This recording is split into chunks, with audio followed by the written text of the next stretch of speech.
In the UK, police are preparing for another night of violence with fears of more than 100 far-right riots. Michelle Rimmer is on the streets in north-east London for us this morning. Michelle, good morning. Firstly, what's happening where you are? Well, 6,000 specialist police officers had been deployed across the country following reports that as many as 100 far-right demonstrations were planned. Shops were closed and boarded up, including supermarkets, and people told to stay home in preparation for these planned events. And while we have seen a handful of far-right demonstrations in small pockets of the country, they've been overwhelmingly outnumbered by counter-protesters. Here where I am in north-east England, thousands of people occupied the main street where a far-right protest was supposedly planned to take place. Even if some would-be rioters had turned up, there would have been no room for them here. There were thousands of people that had turned out. They were sharing pro-immigration messages and saying refugees are welcome here, that there is no room for hate, racism or division in their community. Now, there are potentially further protests, riots and unrest planned for the coming days.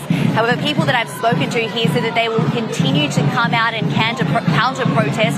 They want the message to be clear that they vastly outnumber those that are spreading hateful messages and that want to cause unrest here in their communities. Here's a little of what some of the people that were here at this counter-protest had to say. Right-wing thugs attacking immigrants, attacking refugee centres all across Britain.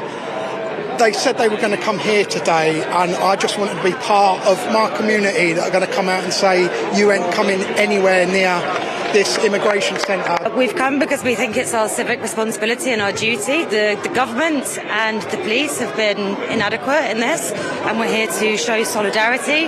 It's a multicultural community. We all stick together here. As you can see, it's very diverse. It's people from all creeds, all religions here. And basically we're here to say that we're not going to stand for any fascism and people to come and divide us. So, Michelle, how has the government there responded so far to these riots, which have stretched, of course, back for the past week? So the message from the government here has been very strong and very clear. That is that anyone taking part in riots and criminal activity in streets of the UK, they will be dealt with under the full force of the law. Police have been given extra powers to try and tackle the unrest that we've seen in recent days, and courts have been given extra resources in order to swiftly process and convict offenders that are involved in these riots. And we've started to see that play out. 3 men have been given prison sentences for their involvement in a riot in Southport just last week.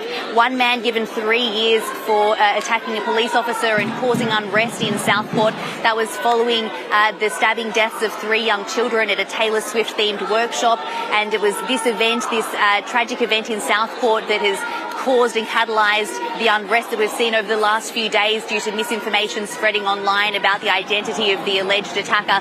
And so police and the government, authorities in general, have been very clear and very strong in their messages to these rioters and far-right groups. That is that if they come out onto the streets and partake in criminal activity, they will be caught and they will face the full force of the law.